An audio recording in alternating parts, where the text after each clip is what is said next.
বিয়ের বাজারটা কলকাতা আদিমোহিনীমোহন কাঞ্জিলাল থেকেই করবো ভেবেছিলাম, যেই ভাবা সেই কাজ। নমস্কার, আমি তনুশ্রী।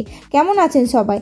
আমি খুব ভালো আছি। কোনো ওকেশন বা বিয়ে বাড়ি এলে ফার্স্টেই মাথায় আসে শপিং করার কথা। আর এটা তো মেয়েদের জন্মগত অধিকার, তাই না? আর এটা তো আমার নিজেরই বিয়ে, আমার এঙ্গেজমেন্ট থেকে বিয়ে, প্রতিটা মুহূর্ত আমি আপনাদের সাথে শেয়ার করতে চাই।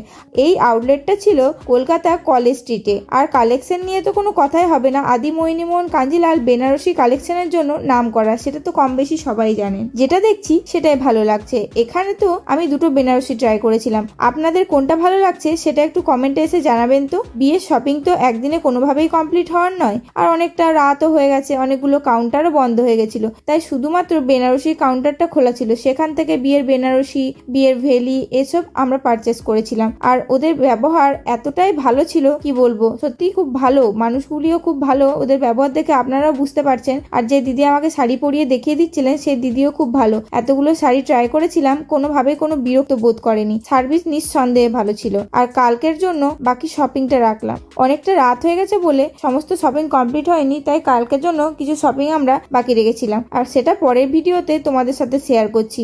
আজকের ভিডিওটা এইটুকুই, দেখা হচ্ছে পরের ভিডিওতে। ভালো থাকবেন। আর আমার এঙ্গেজমেন্ট থেকে বিয়ের ভিডিও দেখতে কে কে ইন্টারেস্টেড সেটা একটু কমেন্টে জানাবেন। আপনাদের একটু উৎসাহিত কমেন্ট আমাকে অনেক বেশি বেশি বেশি উৎসাহ করে। বাই।